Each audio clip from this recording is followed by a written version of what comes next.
السلام عليكم ورحمة الله وبركاته.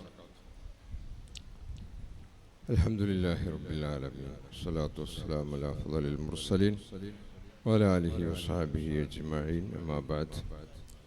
أعوذ بالله من الشيطان الرجيم. بسم الله الرحمن الرحيم. هو الذي بعث في الأميين رسولا منهم يتلو عليهم آياته ويزكيهم ويعلمهم الكتاب والحكمة وإن كانوا من قبل لفي ضلال مبين. صدق الله مولانا العظيم. إنما بعثت معلما ميسرا قال رسول الله.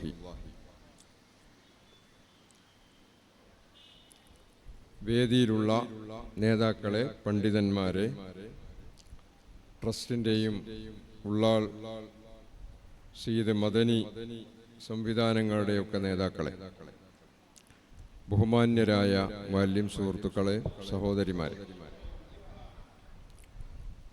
ഇത് വളരെ ബറക്കത്തുള്ള ഒരു സദസ്സാണ്. ഒന്നാമതായി മഹാനായ ഉള്ളാൾ സയ്യിദ് മദനി ഖദ്ദസല്ലാഹു സിർറഹുൽ അസീസ് തങ്ങളവറുകളുടെ സവിധത്തിലാണ് ഈ സദസ്സ് നടക്കുന്നത്. രണ്ടാമതായി ഉറൂസിൻ്റെ ഭാഗമായിട്ടാണ് ഈ പരിപാടി നടക്കുന്നത്. മൂന്നാമതായി ഈ സദസ്സിൻ്റെ ഒരു ഭാഗത്ത് നമ്മൾ നോക്കിയാൽ ഒരുപാട് മഹാന്മാരും മോമിനീങ്ങളും ഒക്കെ അന്ത്യവിശ്രമം കൊള്ളുന്നുണ്ട്. ബാറക്കിന ഹൗലഹു എന്നാണ് മഹാന്മാരുടെ അന്ത്യവിശ്രമ സ്ഥാനമുള്ളതുകൊണ്ട് ബൈത്തുൽ മുഖദ്ദസിനെ കുറിച്ച് ഖുർആൻ പറഞ്ഞിട്ടുള്ളത്. അങ്ങനെയുള്ള ബറക്കത്ത് ഇതിനുണ്ട്. പിന്നെ ഇവിടെ ഒരുമിച്ച് കൂടിയിട്ടുള്ള മുസ്ലിങ്ങളെല്ലാവരും വിശ്വാസികളാണ്. വിശ്വാസികളല്ലാത്ത ആളുകൾ ഒരിക്കലും ദർഗയിൽ വരില്ല എന്നുള്ള കാര്യം ഉറപ്പാണ്. അങ്ങനെയുള്ള ഒരുപാട് ബറക്കത്തുള്ള ഒരു സദസ്സിലാണ് നമ്മൾ ഒരുമിച്ച് കൂടിയത്. അല്ലാഹു സുബ്ഹാനഹു വ തആല ഈ സദസ്സ് കബൂലാക്കുമാറാകട്ടെ. ഇത് സംഘടിപ്പിക്കാൻ വേണ്ടി അധ്വാനിച്ച ആളുകൾ, ഇതിൽ പങ്കെടുക്കുന്ന ആളുകൾ, നമുക്കെല്ലാവർക്കും അല്ലാഹു സുബ്ഹാനഹു വ തആല അർഹമായ പ്രതിഫലം നൽകുമാറാകട്ടെ. മഹാനായ തങ്ങളവറുകളുടെ ബറക്കത്ത് കൊണ്ട്, മഹാന്മാരുടെയും അമ്പിയാക്കളുടെയും മുത്തുനബി സല്ലല്ലാഹു അലൈഹി വസല്ലമയുടെയും ബറക്കത്ത് കൊണ്ട് നല്ല കാര്യങ്ങൾ പഠിക്കാനും അത് ജീവിതത്തിൽ പകർത്താനും ദീനിന്റെ പ്രചാരകരും പ്രവർത്തകരുമായി ജീവിതം മുന്നോട്ട് കൊണ്ടുപോകാനും അള്ളാഹു നമ്മെ അനുഗ്രഹിക്കുമാറാകട്ടെ. ഞാൻ വേദിയിലുള്ള ആളുകളുടെ പേരൊന്നും പറയുന്നില്ല, സമയമില്ല. നിങ്ങൾക്കറിയാം, ബാങ്ക് കൊടുക്കുമ്പോൾ നിർത്തേണ്ടതാണ്. ഇപ്പൊ കഷ്ടി അരമണിക്കൂർ ആണ് എനിക്ക് വിഷയാവതരണത്തിന് ലഭിച്ചിട്ടുള്ളത്. പിന്നെ ഒരു 1.5 മണിക്കൂർ കിട്ടും എന്നുള്ള നിലക്കായിരുന്നു ഞാൻ ഇവിടെ പ്രഭാഷണത്തെക്കുറിച്ച് ആലോചിച്ചത്. യഥാർത്ഥത്തിൽ ലിബറലിസം പടരുമ്പോൾ മുഅല്ലിങ്ങളുടെ ഉത്തരവാദിത്തം എന്താണെന്നുള്ള വിഷയമാണ് എന്നോട് സംസാരിക്കാൻ പറഞ്ഞിട്ടുള്ളത്. അത്രയും ഗഹനമായ ഒരു വിഷയം ഒരു 4-5 മണിക്കൂർ പറയേണ്ട വിഷയമാണ്. അപ്പൊ നമുക്ക് കിട്ടുന്നത് അരമണിക്കൂറിൽ താഴെയാണ്. അതുകൊണ്ട് 1-2 പോയിന്റുകൾ മാത്രം പറഞ്ഞ് അവസാനിക്കും.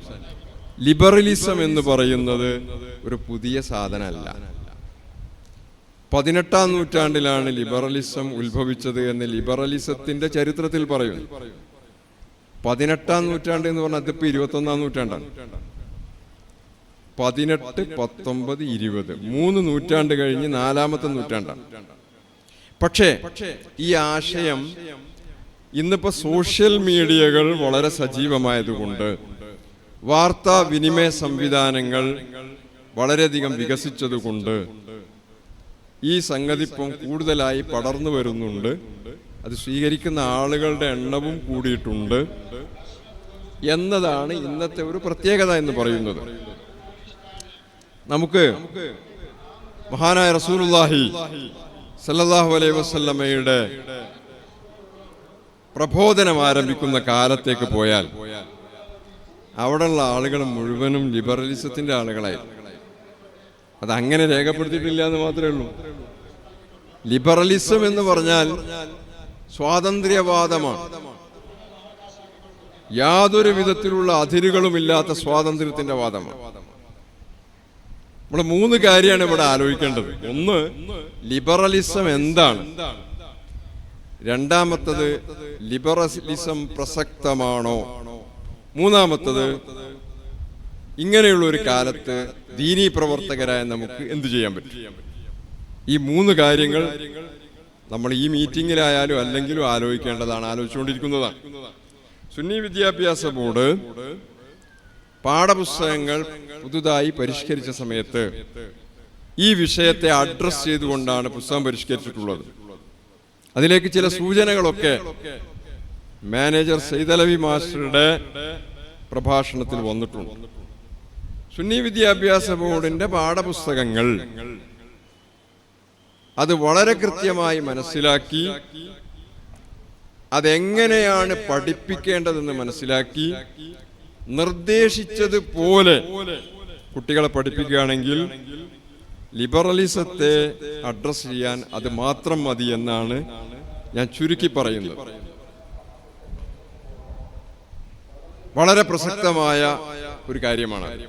മുഅല്ലിങ്ങളായ നിങ്ങൾ അത് പരിശോധിക്കുകയും മനസ്സിലാക്കുകയും ചെയ്യണം.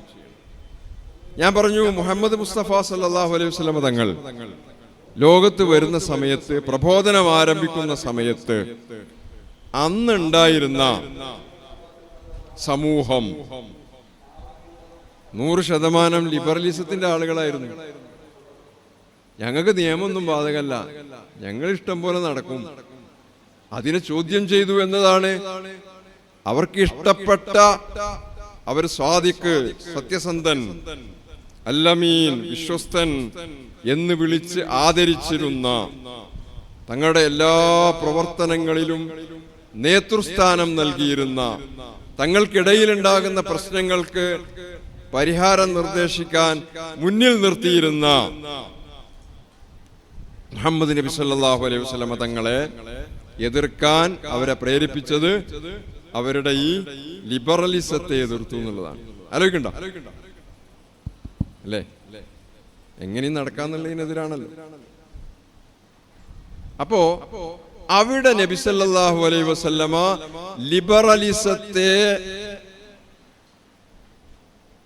അതിജയിച്ചുകൊണ്ട് 100% വിജയം നേടിയിട്ടുണ്ട്. 100%. അസ്ഹാബി കന്നുജൂം ബിഅയ്യിഹി മുഖ്തദൈതും ഇഹ്തദൈതു. ഒരു നിയമവും ഞങ്ങൾക്ക് ബാധകമല്ല, ഞങ്ങൾക്ക് ഇഷ്ടമുള്ളതുപോലെ ഞങ്ങൾ ജീവിക്കുമെന്ന് പ്രഖ്യാപിച്ചിരുന്ന ഒരു സമൂഹത്തെ 100% സ്റ്റാറുകളാക്കി മാറ്റി എന്നതാണ് മുഹമ്മദ് നബി സല്ലല്ലാഹു അലൈഹി വസല്ലമ ലോകത്ത് കാണിച്ച ഏറ്റവും വലിയ മുഅ്ജിസത്ത് എന്ന് പറയുന്നത്. ഇതെന്റെ വാക്കല്ല, ചരിത്രകാരന്മാർ അങ്ങനെ വിശേഷിപ്പിച്ചിട്ടുണ്ട്. നബിക്ക് ഒരു മുഅ്ജിസത്തും ഇല്ല, ഈ സ്വഹാബികളെ മാത്രം ഉണ്ടായാൽ അത് മതി മുഅ്ജിസത്തായിട്ട് എന്നാണ് അല്ലേ? ലോകത്തിന്റെ നേതാക്കളും ജേതാക്കളും എല്ലാവർക്കും മാതൃകയായി സ്വീകരിക്കാവുന്ന ആളുകളുമാക്കി ഈ ലിബറൽ ചിന്താഗതിയുള്ള ആളുകളെ മാറ്റിയെടുത്തു റസൂലുള്ളാഹി സ്വല്ലല്ലാഹു അലൈഹി വസല്ലം. ഇപ്പൊ എന്തായിന്ന് പറയാൻ, ഞാൻ നേരത്തെ പറഞ്ഞ 3 ആശയം ഇപ്പൊ ഞാൻ പറഞ്ഞു കഴിഞ്ഞു. അതിൽ രണ്ടാമത്തെ കാര്യം ലിബറലിസം പ്രസക്തമാണോ എന്നതാണ്. ലിബറലിസം പ്രസക്താണോ? ഉദാഹരണത്തിന് 1-2 വാചകങ്ങൾ നമ്മൾ പറയാം. ലിബറലിസത്തിന്റെ ഒരു പ്രസ്താവനയാണ്, തങ്ങളുടെ ഭരണാധികാരിയെ തെരഞ്ഞെടുക്കാനുള്ള അധികാരം ഓരോ വ്യക്തിക്കുമുണ്ട്, അത് അനുവദിച്ചു കിട്ടണം. ഇത് കഴിഞ്ഞ കാലത്ത് വളരെ മുമ്പ്, ജനാധിപത്യ ആശയങ്ങൾ വരുന്നതിന് മുമ്പ് അങ്ങനെ ഒരു സംവിധാനം ഇല്ലായിരുന്നു. ഇപ്പോഴും ജനാധിപത്യം വേർപിടിക്കാത്ത സ്ഥലങ്ങളിൽ, സൗദി അറേബ്യയിൽ ഭരണാധികാരി ആരാണെന്ന് തീരുമാനിക്കാൻ അവിടുത്തെ ജനങ്ങൾക്ക് അധികാരമില്ല. അത് രാജകുടുംബം തീരുമാനിക്കാം അടുത്ത ഭരണാധികാരി ആര്, അല്ലേ? ജനങ്ങൾക്ക് അവകാശം. നമ്മുടെ ഇന്ത്യ രാജ്യത്തോ നമ്മളെ ആര് ഭരിക്കണമെന്ന് തീരുമാനിക്കാനുള്ള അവകാശം നമ്മൾക്കുണ്ട്, നമ്മുടെ രാജ്യത്തെ മുഴുവൻ ആളുകൾക്കുണ്ട്. എന്ന് പറഞ്ഞാൽ അതിലും ചില അസ്വാതന്ത്ര്യങ്ങളുണ്ട്. എന്താണ്? ഇപ്പോ മംഗലാപുരം സ്ഥിതി ചെയ്യുന്ന കോൺസ്റ്റിറ്റ്യുവൻസി, ഒരു നിയമസഭാ മണ്ഡലം നമ്മൾ എടുക്കുക. ആ മണ്ഡലത്തിൽ ഏത് ഭരണാധികാരിയും തെരഞ്ഞെടുക്കാനുള്ള യാതൊരു സ്വാതന്ത്ര്യവും നമുക്കില്ല. കോൺഗ്രസിന്റെ ഒരു സ്ഥാനാർത്ഥി മത്സരിക്കുന്നു, BJPയുടെ ഒരു സ്ഥാനാർത്ഥി മത്സരിക്കുന്നു, ഇനി വേണമെങ്കിൽ നിങ്ങൾ വേറൊരു സ്ഥാനാർത്ഥി ഉണ്ടെന്ന് വെച്ചോളൂ, അല്ലെങ്കിൽ 10 ആളുകൾ കാൻഡിഡേറ്റ്സ് അപേക്ഷ കൊടുത്തിരിക്കുന്നു എന്ന് വിചാരിക്കാം. 10-ൽ ഒരാളെ തെരഞ്ഞെടുക്കാനുള്ള അവകാശം നിങ്ങൾക്കുള്ളൂ. പൂർണ്ണമായ സ്വാതന്ത്ര്യം ഉണ്ടോ? ആലോചിച്ച് നോക്കണം. പൂർണ്ണമായ സ്വാതന്ത്ര്യം ഉണ്ടോ? എല്ലാവർക്കും അവർക്ക് ഇഷ്ടപ്പെട്ട ഭരണാധികാരിയെ തെരഞ്ഞെടുക്കാനുള്ള സ്വാതന്ത്ര്യം വേണമെന്നാണ് ലിബറലിസം പറയുന്നത്. നടക്കുവോ? ഇന്ത്യ നടക്കൂല. ഞാൻ അമേരിക്ക നടക്കുവോ? അമേരിക്കയിലുള്ള ഒരുപാട് ആളുകൾ വിചാരിച്ചു ഒരു യുവാവിനെ ഞങ്ങൾക്ക് നേതാവായി കിട്ടിയെങ്കിലോ, പടുകിഴവന്മാരായ ആളുകളെയാണ് മത്സരിക്കാൻ കിട്ടണേ. ആ കൂട്ടത്തിൽ ഒരാളെ തെരഞ്ഞെടുക്കാൻ മാത്രമേ സ്വാതന്ത്ര്യമുള്ളൂ, അല്ലേ? ലിമിറ്റഡ് സ്വാതന്ത്ര്യമല്ലാതെ ലോകത്തെവിടെയുമില്ല. വിവാഹം കഴിക്കാൻ എല്ലാ യുവതി യുവാക്കൾക്കും സ്വാതന്ത്ര്യം വേണമെന്ന് പറയുന്നു. ആയിക്കോട്ടെ, എല്ലാവരും കല്യാണം കഴിച്ചോട്ടെ. എത്ര വരെ ആ സ്വാതന്ത്ര്യം പോവും? തനിക്കിഷ്ടപ്പെട്ട ഒരു പെണ്ണിനെ തെരഞ്ഞു നടക്കുന്നു. ഒരു 4-5 എണ്ണം തെരഞ്ഞിട്ട് വീട്ടുകാർ പറയും ഏതെങ്കിലും ഒന്ന് നോക്കി കണ്ടെത്തി. എത്ര കാലായി തെരയാൻ തുടങ്ങിട്ട്, മൂക്കില് പല്ല് വരാൻ തുടങ്ങി, ഇനിയും കല്യാണം കഴിക്കാതെ എങ്ങട്ടാ പോണ്? അങ്ങനെ ഇയാള് തെരഞ്ഞെടുപ്പിന് സ്വാതന്ത്ര്യം നിർന്നൂല്ലേ? ഒന്നിനെ തെരഞ്ഞെടുത്തു. പെണ്ണിന്റെ കാര്യം അങ്ങനെ, ഒരു പുതിയ പെണ്ണിനെ തെരഞ്ഞെടുക്കാനുള്ള ലിമിറ്റഡ് സ്വാതന്ത്ര്യം. തെരഞ്ഞെടുത്ത് കഴിഞ്ഞാലോ അതും സ്വാതന്ത്ര്യമല്ല. പിന്നെ പെണ്ണ് പറയുന്ന ആണും കേൾക്കണം, ആണ് പറഞ്ഞത് പെണ്ണും കേൾക്കണം. കുടുംബ ബന്ധം എന്ന വൃത്തത്തിൽ അയാൾ നിൽക്കണം. ഇങ്ങനെ എല്ലാം നിങ്ങൾ പരിശോധിച്ചാൽ അൺലിമിറ്റഡ് സ്വാതന്ത്ര്യം, ലിബർട്ടി എന്ന് പറയുന്നത്, അൺലിമിറ്റഡ് ലിബറലിസം, അത് ഒരു കാരണവശാലും ലോകത്ത് മനുഷ്യ ജീവിതത്തിൽ ഇല്ല. അങ്ങനൊന്നില്ല, അങ്ങനൊന്നും നടപ്പാക്കാൻ പറ്റില്ല. ഇനി നമ്മുടെ കാര്യത്തിൽ, പുറത്തുള്ള കാര്യം പോട്ടെ, നമ്മുടെ വ്യക്തിയുടെ കാര്യത്തിൽ നമുക്ക് എത്ര സ്വാതന്ത്ര്യമുണ്ട്? ഞാൻ ഉച്ചക്ക് ഭക്ഷണം കഴിച്ചു, ബിരിയാണി കഴിച്ചു. ആ ബിരിയാണി എന്റെ വയറ്റിലേക്ക് പോയിട്ടുണ്ട്. അത് അവിടെ വെച്ച് ദഹിക്കണം, ദഹിക്കാതിരിക്കാം. ദഹിക്കും ചെയ്യാം, ദഹിക്കാതിരിക്കും ചെയ്യാം. ഇതിൽ എനിക്ക് വല്ല സ്വാതന്ത്ര്യമുണ്ടോ? ഒരു സ്വാതന്ത്ര്യമില്ല. ദഹനക്കേട് ബാധിച്ചാൽ ഡോക്ടറെ കാണിക്കണം, മറ്റുള്ള ട്രീറ്റ്മെന്റ് നടത്താൻ ഞാൻ നിർബന്ധിതനാണ്. എന്റെ സ്വാതന്ത്ര്യം ഒട്ടും തന്നെ അവിടെ ഇല്ല. ഉണ്ടോ? നിങ്ങളിൽ പല ആളുകളും ഇവിടെ മംഗലാപുരത്ത് ജനിച്ച ആളാണ്. ഞാൻ കോഴിക്കോട് ജില്ലയിലെ ചെറുവാടിയിലാണ് ജനിച്ചത്. എനിക്ക് ഒരു സ്വാതന്ത്ര്യമില്ല ഞാൻ എവിടെ ജനിക്കുന്നു എന്ന് തീരുമാനിക്കാൻ. ഉണ്ടോ? ഞാൻ എവിടെ ജനിക്കുന്നു എന്ന് തീരുമാനിക്കാൻ എനിക്ക് സ്വാതന്ത്ര്യമില്ല. അങ്ങനെ സ്വാതന്ത്ര്യം കിട്ടിയെങ്കിൽ ഞാൻ പറയും പടച്ചോനെ മദീനത്ത് മതി, അല്ലേ? അല്ലെ മക്കത്ത് മതി എന്നൊക്കെ നമുക്ക് പറയാമായിരുന്നു. നമ്മുടെ പേരിന്റെ കാര്യം, എത്ര ആളുകളാണ് പേര് മാറ്റാൻ വേണ്ടി ഗസറ്റില് പരസ്യം ചെയ്യണേ? ഞാൻ ഈയിടെ ലക്ഷദ്വീപിൽ പോയി. അവിടെ എനിക്ക് ഒത്താശ ചെയ്തിരുന്ന, ഹിദമത്തൊക്കെ ചെയ്തിരുന്ന ഒരു പാവപ്പെട്ട മനുഷ്യൻ, അയാളുടെ പേര് കിടാവ് എന്നാണ്. അപ്പൊ അയാൾ എന്നോട്, ഞാൻ അവിടെ എത്തി 3-ാമത്തെ ദിവസം അയാളിനോട് ചോദിച്ചു, ഉസ്താദെ എനിക്കൊരു സംശയം ചോദിക്കണ്ടായിരുന്നു. ആയിക്കോട്ടെ ചോദിച്ചോളൂ, എനിക്ക് അറിയണാണ്, ഞാൻ പറയാം. അയാൾ ചോദിച്ചു, ഈ കിടാവ് എന്ന് പറഞ്ഞ വാക്കിന്റെ അർത്ഥം എന്താ? അപ്പൊ ഞാൻ പറഞ്ഞു പശുക്കുട്ടി എന്നാണ് അതിന്റെ അർത്ഥം. പശുവിന്റെ കുട്ടിക്കാണ് മലയാളത്തിൽ കിടാവ് എന്ന് പറയാം, അല്ലേ? ഇവിടെ അങ്ങനെയല്ലേ പറയല്ലോ, അല്ലേ? കിടാവ്. അടുത്ത അദ്ദേഹത്തിന്റെ ചോദ്യം, ഈ പേരുള്ളത് കൊണ്ട് എനിക്ക് സ്വർഗത്ത് പോകുന്നതിന് തടസ്സം ഉണ്ടാകുമോ? ആ മനുഷ്യന്റെ ഒരു സങ്കടം ആലോചിച്ച് നോക്കണം. അദ്ദേഹത്തിന്റെ പിതാവ് അദ്ദേഹത്തിന് കിടാവ് എന്നാ പേരിട്ടത്. ഇദ്ദേഹം ഒരു 50 വയസ്സിലധികം പ്രായമുള്ള ആളാണ്. ഞാൻ ഈ സംഭവം ഉണ്ടാണ് 10 കൊല്ലം മുമ്പുമാണ്. അപ്പൊ അദ്ദേഹം ഇന്ന് ജീവിച്ചിരിപ്പുണ്ടോന്ന് എനിക്കറിയില്ല. അദ്ദേഹത്തിന്റെ പിതാവ് അദ്ദേഹത്തിന് കിടാവ് എന്ന് പേരിട്ടു. അദ്ദേഹത്തിനോട് അഭിപ്രായം ചോദിച്ചിരുന്നെങ്കിൽ അദ്ദേഹം പറയും കിടാവ് എന്നുള്ള പേര് എനിക്ക് വേണ്ട, എനിക്ക് മുഹമ്മദ് എന്നുള്ള പേര്, അല്ലെ അബ്ദുള്ള എന്നുള്ള പേര് തന്നോളൂ എന്ന് പറയും, അല്ലേ? എന്ത് സ്വാതന്ത്ര്യം നമുക്കുള്ളത്?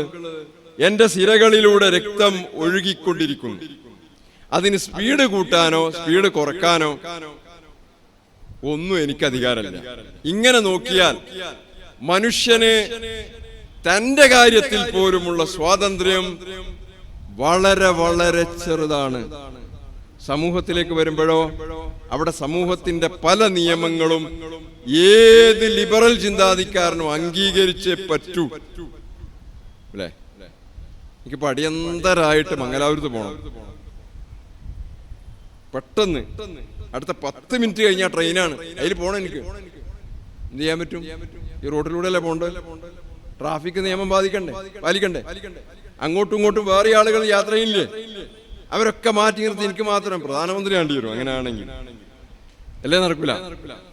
പറഞ്ഞു വരുന്നത് സ്വാതന്ത്ര്യം, ലിബറലിസം എന്ന ആശയം തന്നെ അപ്രസക്തവും അസാധ്യവുമാണ്. മനുഷ്യന് അത്യാവശ്യം സ്വാതന്ത്ര്യം ആവശ്യമാണ്. ഈ സ്വാതന്ത്ര്യം മതം നൽകുന്നുണ്ട്, സമൂഹവും നൽകുന്നുണ്ട്. അതിന്റെ അപ്പുറത്തേക്ക് പോകാൻ കഴിയില്ല. ഇപ്പൊ 2 ചോദ്യത്തിന് നമ്മൾ ഉത്തരം പറഞ്ഞു. ഒന്ന്, ലിബറലിസം എന്താണ്? സ്വാതന്ത്ര്യവാദമാണ്. അത് പ്രസക്തമാണോ? തീർത്തും അപ്രസക്തമാണ്. വളരെ ലിമിറ്റഡ് ആയിട്ടുള്ള സ്വാതന്ത്ര്യവാദം മാത്രമേ നടക്കൂ. അപ്രായോഗികവും അസാധ്യവുമാണ്. 2. മൂന്നാമത്തത്, ഈ കാലത്ത് മുഅല്ലിങ്ങളുടെ ഉത്തരവാദിത്തം. അതാണ് നമ്മൾ വളരെ വിശദമായി ചർച്ച ചെയ്യേണ്ടത്. കുട്ടികളൊക്കെ വിവരമില്ലാതെ ലിബറലിസത്തിന്റെ ഭാഗമായിട്ടുള്ള ഒരുപാട് ആശയമുണ്ട്. ഫെമിനിസം അതിൽപ്പെട്ടതാണ്. ആണും പെണ്ണും ഒരുപോലെ എന്നാണ് വാദം. ആണും പെണ്ണും ഒരുപോലെയാണോ? ഈ സദസ്സിൽ പെണ്ണുങ്ങൾ അവിടെ ഇരിക്കുന്നുണ്ട്, ആണുങ്ങൾ ഇവിടെ ഇരിക്കുന്നുണ്ട്. ഒരുപോലെയാണോ? ഒറ്റ നോട്ടത്തിൽ ഒരുപോലെയാണോ? ഒരുപോലല്ല. പുരുഷന്മാർക്ക് താടിയുണ്ട്, സ്ത്രീകൾക്ക് താടിയില്ല. വ്യത്യാസമില്ല. ഇവിടെ മാത്രമാണോ വ്യത്യാസം? അല്ല, എൻറ്റയർലി ഡിഫറെന്റ്. ആണും പെണ്ണും 100% വ്യത്യസ്തരാണ്. പെണ്ണിന്റെ കണ്ണിന്റെ കാഴ്ച, ആണിന്റെ കാഴ്ച, കണ്ണിന്റെ കാഴ്ച. സ്ത്രീയുടെ കണ്ണിനുള്ള കാഴ്ച, ആണിന്റെ കണ്ണിനുള്ള കാഴ്ച. ഒരു ഉദാഹരണത്തിന് ഞാൻ പറയാണ്, വ്യത്യസ്തമാണ്. പുരുഷന് പകൽ സമയത്ത്, പുരുഷന്റെ കണ്ണുകൾക്ക് പകൽ സമയത്ത് കാഴ്ച കുറവും രാത്രി കാഴ്ച കൂടുതലുമാണ്. സ്ത്രീയുടെ കണ്ണുകൾക്ക് പകൽ കാഴ്ച കൂടുതലും രാത്രി കാഴ്ച കുറവുമാണ്. കാരണം രാത്രി പുറത്തിറങ്ങേണ്ടതില്ലാത്തവർക്ക് രാത്രി കാഴ്ച കുറച്ചേ പടച്ച തമ്പുരാൻ കൊടുത്തിട്ടുള്ളൂ. വ്യത്യസ്തമാണ്. ബ്രിട്ടനിൽ സ്ത്രീകളുടെ പേരിൽ ലൈസൻസ് ഉള്ള വാഹനങ്ങൾക്ക് ഇൻഷുറൻസ് പ്രീമിയം കുറവാണ്. എന്താ കാരണം? സ്ത്രീകളുടെ വാഹനങ്ങൾ കുറച്ചു മാത്രമേ അപകടത്തിൽ പെടാറുള്ളൂ എന്നുള്ളതാണ് കാരണം. അതിന് കാരണം എന്താണ്? സ്ത്രീകൾക്ക് പുരുഷനെ അപേക്ഷിച്ച് ഇടത്തോട്ടും വലത്തോട്ടും കാഴ്ചയുണ്ട് എന്നതാണ്. നമുക്ക് ഇങ്ങനെ കാണും, കുറച്ചൊക്കെ ഇവിടുന്ന് കാണും അല്ലേ? ഞാൻ ഇപ്പൊ ഇവിടെ പ്രസംഗിക്കുന്നിരിക്കുമ്പോ ഇവിടുന്ന് ഒരാൾ എഴുന്നേറ്റ് വന്നാൽ എനിക്ക് കാണാം, ഇവിടുന്ന് ഒരാൾ എഴുന്നേറ്റ് വന്നാൽ എനിക്ക് കാണാം. ആ കാഴ്ച പുരുഷനായ എനിക്കുള്ളതിനേക്കാൾ കൂടുതൽ സ്ത്രീകൾക്കുണ്ട്. എന്താ കാരണം വെച്ചാല് കുട്ടികളെ സംരക്ഷിക്കുന്ന ഉത്തരവാദിത്തം പെണ്ണിനുള്ളതാണ്. അപ്പൊ അവിടുന്ന് ഏതെങ്കിലും ശത്രുക്കൾ വരുന്നുണ്ടോ, ഇവിടുന്ന് വരുന്നുണ്ടോ ഒക്കെ പെണ്ണിന് അറിയേണ്ടതുണ്ട്. സംസാരശേഷി ആണിന്റെ ഇരട്ടിയാണ് പെണ്ണിന്. ആണ് പറയുന്നതിന്റെ ഇരട്ടി പെണ്ണ് സംസാരിക്കുന്ന. എന്തിനാണ് അല്ലാഹു തആല ഈ കഴിവ് കൊടുത്തത്? എന്തിനാ? കുട്ടികൾ സംസാരിക്കണമെങ്കിൽ ഉമ്മ ഇങ്ങനെ നിൽക്കാതെ പറഞ്ഞുകൊണ്ടിരിക്കണം. ഉമ്മ മിണ്ടാതിരുന്നുണ്ടെങ്കിൽ കുട്ടി സംസാരിക്കൂല. സംസാരിക്കാത്ത ഉമ്മയുടെ കുട്ടി സംസാരിക്കില്ല. ഭാഷ കേട്ട് പഠിക്കുകയാണ്. സംസാരിക്കാൻ കൂടുതൽ കഴിവ് കൊടുത്തിരിക്കുന്നു. ഇങ്ങനെ എല്ലാ കാര്യം പറയാൻ പറ്റും. ജോൺ ഗ്രേ എന്ന അമേരിക്കക്കാരൻ ഒരു പുസ്തകം എഴുതി, men from Mars and women from Venus എന്നാണ് പുസ്തകത്തിന്റെ പേര്. സ്ത്രീയും പുരുഷനും 2 ഗ്രഹങ്ങളിൽ നിന്ന് വന്നവരാണ് എന്ന് പറഞ്ഞാൽ 100% ഡിഫറന്റ് ആണ് എന്നാണ് അദ്ദേഹം പറയുന്നത്. കുടുംബജീവിതത്തിൽ പൊട്ടലും ചീറ്റലും ഉണ്ടായപ്പോ നല്ല കുടുംബജീവിതം നയിക്കാൻ എന്ത് ചെയ്യാൻ പറ്റും എന്ന ആലോചനയിൽ നിന്ന് അമേരിക്കയിലാണ് അയാൾ പുസ്തകം പ്രസിദ്ധീകരിക്കുന്നത്. ഈ പുസ്തകം ന്യൂയോർക്ക് ടൈംസിന്റെ ബെസ്റ്റ് സെല്ലർ സീരീസിൽപ്പെട്ട പുസ്തകമാണ്. ഏറ്റവും കൂടുതൽ വിൽപ്പന നടന്ന പുസ്തകങ്ങളിൽപ്പെട്ടതാണ്. അതിൽ അദ്ദേഹം പറയാണ്, when men and women are able to accept and respect their differences, then the love has a chance to blossom.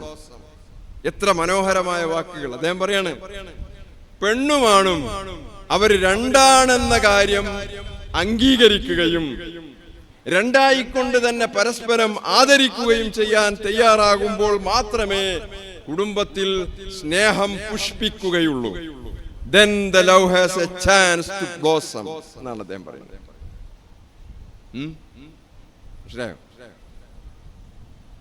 എന്ന് പറഞ്ഞാൽ ആണ് എന്റെ മാതിരി അല്ലാന്ന് പെണ്ണ് അംഗീകരിക്കണം, പെണ്ണ് എന്റെ മാതിരി അല്ലാന്ന് ആണും അംഗീകരിക്കണം. പെണ്ണിന്റെ നേച്ചർ വേറെ, ആണിന്റെ നേച്ചർ വേറെ. ഈ രണ്ട് നേച്ചറും അംഗീകരിച്ചുകൊണ്ട് പരസ്പരം ആദരിക്കുകയും ബഹുമാനിക്കുകയും സ്നേഹിക്കുകയും ചെയ്യാൻ കഴിയുമ്പോൾ മാത്രമേ സ്നേഹവും സന്തോഷവും കുടുംബത്തിൽ ഉണ്ടാവുകയുള്ളൂ എന്ന് ജോൺ ഗ്രേ എഴുതി വെച്ചു.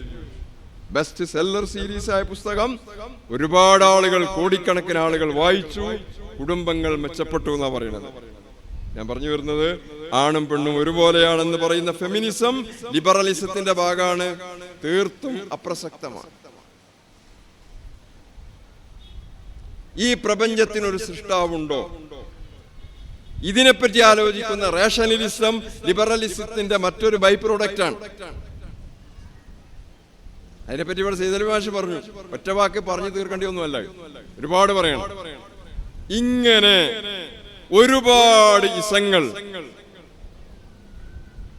ഈ പ്രപഞ്ചത്തെ പറ്റി നമുക്ക് എന്താ അറിയാം? ശാസ്ത്രജ്ഞന്മാർ പറയണത് പ്രപഞ്ചത്തെ പറ്റി നമുക്ക് 5% അറിയുള്ളൂ. ആ വാക്ക് തന്നെ തെറ്റാണ്. കാരണം എന്താണ്? എന്റെ പോക്കറ്റിൽ 100 രൂപ ഉണ്ടായിരുന്നു, ഇപ്പൊ 5 രൂപ ഉണ്ട്, 95% ചെലവായി എന്ന് എനിക്ക് പറയാം. പോക്കറ്റിൽ 100 രൂപയാണെന്ന് അറിയാതെ എങ്ങനെയാണ് 95 ചെലവായി എന്ന് പറയാ പറ്റുമോ? പ്രപഞ്ചത്തെ കുറിച്ച് പൂർണ്ണമായ അറിവുള്ള ഒരാൾക്ക് മാത്രമേ 5% അറിയുമെന്ന് പറയാൻ പറ്റുള്ളൂ. തീർത്തും യാതൊരു അർത്ഥവുമില്ലാത്ത വാക്കാണ് പ്രപഞ്ചത്തെ കുറിച്ച് 5% അറിയുന്ന പറയുന്നത്. ഒമാ ഊതീതും മിനൽ ഇൽമി ഇല്ലാ ഖലീലാ, നിങ്ങൾക്ക് വളരെ കുറച്ച് ഇൽമ് മാത്രമേ നൽകപ്പെട്ടിട്ടുള്ളൂ എന്ന ഖുർആനിക വചനം 100% പ്രസക്തമായി തങ്കത്തിളക്കത്തോടെ ഇപ്പോഴും നിലനിൽക്കുന്നു. മനസ്സിലായോ? ഇനി എത്ര മുന്നോട്ട് പോയാലും അവിടേക്ക് എത്തുള്ളൂ. നമ്മൾ വിചാരിക്കും ഒരുപാട് കിട്ടിക്കഴിഞ്ഞു, സയൻസും ടെക്നോളജിയും എത്ര വളർന്നു കഴിഞ്ഞു. ഇപ്പോ ബ്രഷ് ഇറങ്ങിയിട്ടുണ്ട്, ഇലക്ട്രോണിക് ബ്രഷ്. ഇലക്ട്രോണിക് ബ്രഷ് ഉപയോഗിച്ച് ഒരാള് ബ്രഷ് ചെയ്ത് കഴിഞ്ഞാൽ പല്ലിന് അങ്ങേ അറ്റത്തുള്ള കണ്ണാടി നോക്കിയാൽ കാണാത്ത അങ്ങേ അറ്റത്തുള്ള ഒരു പല്ലിന് ഒരു ചെറിയ കറുത്ത കുത്ത് വന്നിരിക്കുന്നു.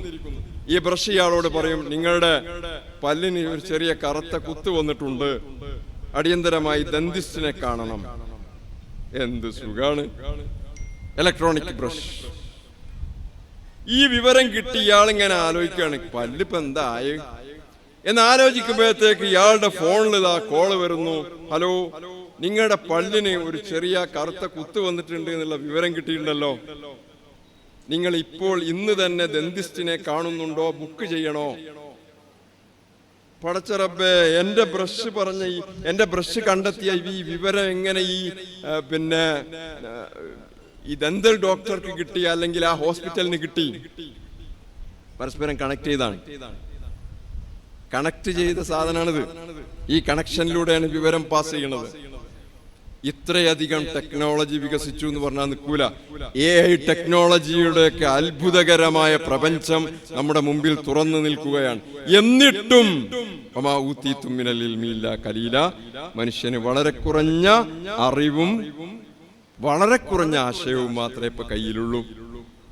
അപ്പൊ നമ്മൾ എങ്ങനെ ലിബറൽ കാലഘട്ടത്തിൽ മുഹമ്മദ് നബി സല്ലല്ലാഹു അലൈഹി വസല്ലമ തങ്ങൾ തന്റെ സമൂഹത്തെ എങ്ങനെയാണ് മെച്ചപ്പെടുത്തിയെടുത്തത്, സ്റ്റാറുകളാക്കിയത്? ആ വഴി തന്നെ നമ്മുടെ മുമ്പിലുള്ളത്. ആ വഴി മാത്രമേ ഉള്ളൂ കേട്ടോ, വേറൊരു വഴിയില്ല. ആ വഴി നടപ്പാക്കണമെങ്കിൽ മുഅല്ലിങ്ങളുടെ ജോലി ഫുൾ ടൈം ആക്കി മാറ്റണം. മുഅല്ലിം ജോലി ഫുൾ ടൈം ആകും. അതിനെന്താ മാർഗം? ട്രസ്റ്റിന്റെ ആളുകളിൽ എവിടെ ഇല്ലല്ലോ. അതിനെന്താ മാർഗം അറിയാം? മുഅല്ലിങ്ങൾക്ക് മിനിമം 25,000 രൂപയെങ്കിലും ശമ്പളം കൊടുക്കണം. വേറൊരു പണിക്കും മുഅല്ലിം പോകാൻ പാടില്ല. നിങ്ങൾ അങ്ങനെ ശമ്പളം കൂട്ടി കൊടുക്കുകയാണെങ്കിൽ അത് സയ്യിദ് മദനി തങ്ങൾക്ക് ഏറ്റവും ഇഷ്ടമുള്ള കാര്യമായിരിക്കും എന്ന് ഞാൻ ഉറപ്പ് പറയാം. യാതൊരു സംശയം. ദീനീ സേവന മേഖല എന്ന് പറയുന്നത് 100% സേവന ആവശ്യമുള്ള മേഖലയാണ്. നബി തങ്ങൾ എങ്ങനെയാ പഠിപ്പിച്ച്? പള്ളിയിൽ നിന്ന് മാത്രം ആണോ? അല്ല. റസൂൽ അങ്ങാടിയിൽ നിന്ന് പഠിപ്പിച്ചു, ഒതുണ്ടാക്കുന്നിടത്ത് ചെന്ന് പഠിപ്പിച്ചു, പള്ളിയിൽ നിന്ന് പഠിപ്പിച്ചു, മാർക്കറ്റിൽ പഠിപ്പിച്ചു, അല്ലേ, വീട്ടിൽ ചെന്ന് പഠിപ്പിച്ചു, അല്ലേ. ഹദീസ് ഉദ്ധരിക്കാൻ സമയമില്ല കേട്ടോ, ഇതിനൊക്കെ ഹദീസ് കണ്ടില്ല നിങ്ങൾ. ഇങ്ങനെ പഠിപ്പിക്കുന്ന ഒരു മുഅല്ലിമിനെ നമുക്ക് ഉണ്ടാക്കിയെടുക്കാൻ കഴിയണം. 100% മുഅല്ലിമിന്റെ സേവനം നമുക്ക് കിട്ടണം. 100%. അതിനെന്ത് ചെയ്യണം? ജോലി എടുക്കുന്ന ദിവസത്തിന് ഇപ്പോഴത്തെ നമ്മുടെ നാട്ടിലുള്ള കൂലി എന്ന് പറഞ്ഞത് ഒരു ദിവസം പണിയെടുത്താൽ 1000 രൂപ മിനിമം കിട്ടും. 6 പേര് എൻ്റെ വീട്ടിൽ കഴിഞ്ഞ ദിവസം പണിക്ക് വന്നു. ഞാൻ വൈകുന്നേരം ചോദിച്ചു എത്ര ഉറുപ്പിയാണ് കൂലി? ഞാൻ ചായ കൊടുത്തു, ഭക്ഷണം കൊടുത്തു, ഉച്ചക്ക് ഭക്ഷണം കൊടുത്തു, ഒക്കെ കൊടുത്ത് 2-2:30 മണിയാകുമ്പോൾ അവർ പോവാണ്. ഞാൻ എത്ര നിങ്ങൾക്ക് കൂലി വേണം?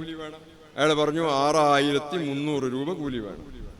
6 പേരാ പണിയെടുത്തത്. അതിൽ ചില ആളുകൾക്ക് 150 കൂടുണ്ട്. മൂപ്പന്മാരായ ആളുകൾക്ക് 150 വീതം കൂടുതലാണ്. മിനിമം സാധാരണ കൂലിപ്പണിക്കാരന് 100 രൂപ കിട്ടുന്നുണ്ട്. ഒരുപാട് കിതാബൊക്കെ ഓതി ലോകത്ത് ഇനി പഠിപ്പിക്കാൻ ഇത്രയും നല്ല ഒരു ജോലി വേറില്ല. മുഅല്ലിമാണെന്ന് റസൂലാ പറഞ്ഞു. ആ റസൂല് ചെയ്ത സല്ലല്ലാഹു അലൈഹി വസല്ലം ജോലി ഏറ്റെടുത്ത് നിർവഹിക്കുന്ന ആളുകളെക്കാൾ വലിയ ജോലി ആരാ ചെയ്യണേ? ഇത്ര വലിയ ജോലി ചെയ്യുന്ന ആളുകൾക്ക് നമ്മൾ എത്ര കൊടുക്കുക? എത്ര കൊടുക്കാന്ന് ഇപ്പൊ പറയണ്ട, കാരണം ഇത് ഇവരിങ്ങനെ കോപ്പി ചെയ്യുന്നുണ്ട്, ഇത് പുറത്തേക്ക് പോവുകയാണ്. എത്ര കൊടുക്കണേ നമ്മൾ പറയണ്ട, പറയാൻ പറ്റാത്ത അത്ര ചെറിയ ശമ്പളമാണ്. അതെല്ലാ കമ്മീഷനും കണ്ടെത്തിയാണ്. ഇന്ത്യയിൽ ഏറ്റവും കുറഞ്ഞ വേതനം സ്വീകരിക്കുന്ന ആളുകൾ മുഅല്ലിം സമൂഹമാണ്, വേറെ ആരുമല്ല. ഇത് മാറ്റാതെ ലിബറൽ കാലല്ല, വേറെ കാലത്തും ഒരു കാലും ചെയ്യാൻ കഴിയില്ല. ഞാൻ കൃത്യമായിട്ട് പറയാണ്. അതിനാവശ്യമായ മാറ്റങ്ങൾ ഉണ്ടാവണം. ആ മാറ്റം സമൂഹത്തിലേക്ക് കൊണ്ടുവരണം. എന്നിട്ട് മുഅല്ലിങ്ങൾ 100% ഈ പണി ഏറ്റെടുക്കണം. നബി അങ്ങനെയാണ് ചെയ്തിട്ടുള്ളത്. അതിൽ ഒന്നാമത്തത്, മുഅല്ലിമും വിദ്യാർത്ഥിയും തമ്മിൽ ഒരു റാപ്പോ ബിൽഡ് ചെയ്യപ്പെടണം. സൈക്കോളജിയുടെ ഭാഷയാണ് റാപ്പോ ബിൽഡ് ചെയ്യപ്പെടുക എന്ന് പറഞ്ഞാൽ. അതാണ് നബി സല്ലല്ലാഹു അലൈഹി വസല്ലം ചെയ്തത്. നബി തന്റെ ശിഷ്യന്മാരെ കുറിച്ച് എന്താ പറഞ്ഞത്? സ്വഹാബി എന്ന് പറഞ്ഞു, എന്റെ കൂട്ടുകാരൻ.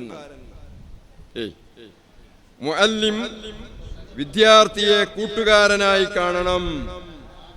ലാ തുഉദു അസ്ഹാബി, എന്റെ കൂട്ടുകാരെ നിങ്ങൾ ഉപദ്രവിക്കരുത്.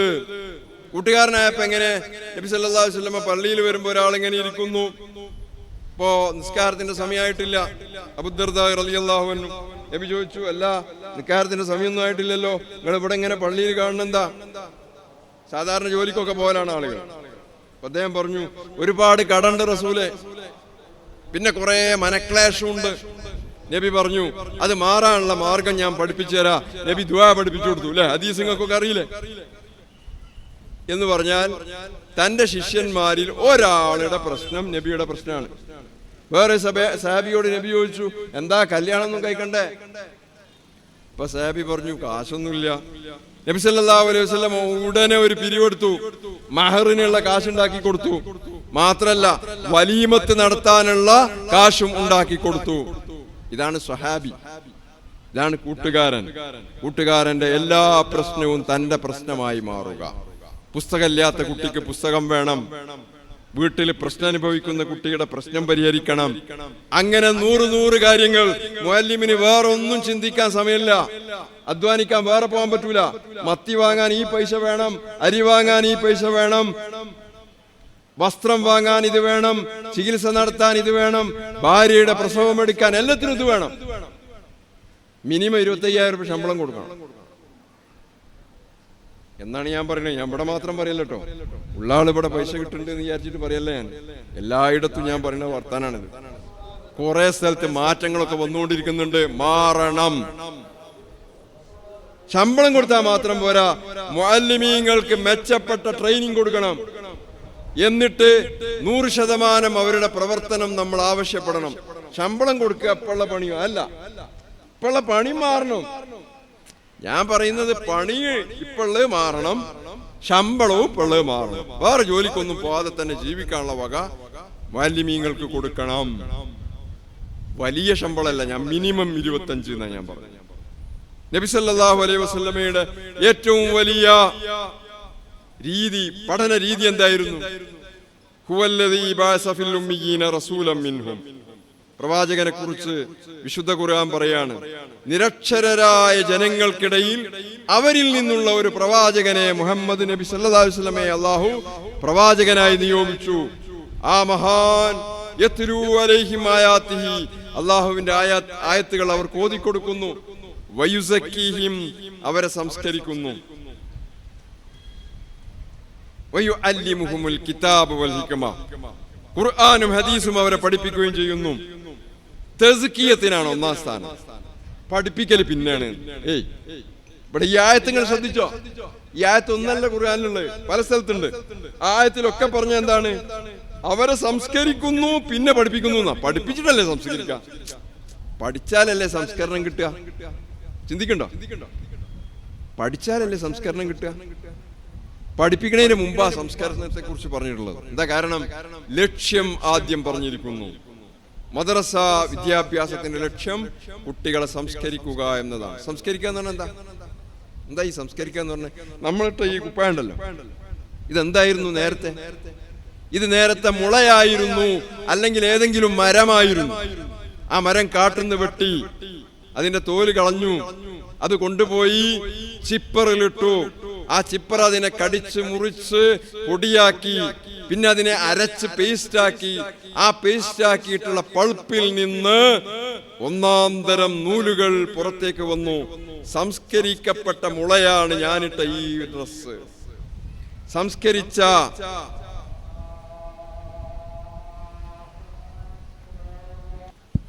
ഒന്ന് നിർത്താൻ സമയമായി. ഇൻഷാ അല്ലാഹ് പിന്നെ ബാക്കി മറ്റ് സമയത്ത് പറയാം. നബി സല്ലല്ലാഹു അലൈഹി വസല്ലമ തൻ്റെ ഉദാത്തമായ മാതൃകയിലൂടെ ഇന്ന് നമ്മൾ പോകുന്നതിന് വ്യത്യസ്തമായ മറ്റൊരു രീതിയിലൂടെ, റസൂലിനെ പറ്റി പഠിച്ചവർക്കൊക്കെ അറിയാം, ആ രീതിയിലൂടെയാണ് ലിബറലിസത്തെ മറികടന്നത്.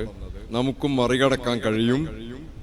വലിയൊരു കാര്യമൊന്നും അല്ല, നമുക്ക് നേരിടാൻ പറ്റാത്ത സംഗതിയല്ല എന്ന് മനസ്സിലാക്കുക. ഇൻഷാ അല്ലാഹ് നമുക്ക് മറ്റ് സമയത്ത് സമയം കിട്ടുമെങ്കിൽ സംസാരിക്കാം. അല്ലാഹു സുബ്ഹാനഹു വ തആല നല്ല കാര്യങ്ങൾ ചെയ്യാൻ തൗഫീഖ് ചെയ്യുമാറാകട്ടെ. റബ്ബനാ ആതിനാ ഫിദ്ദുനിയ ഹസന വഫിൽ ആഖിറതി ഹസനത വഖിനാ അദാബന്നാർ. അസ്സലാമു അലൈക്കും വറഹ്മത്തുള്ളാഹി വബറകാതുഹു. ഉസ്താദിന്റെയും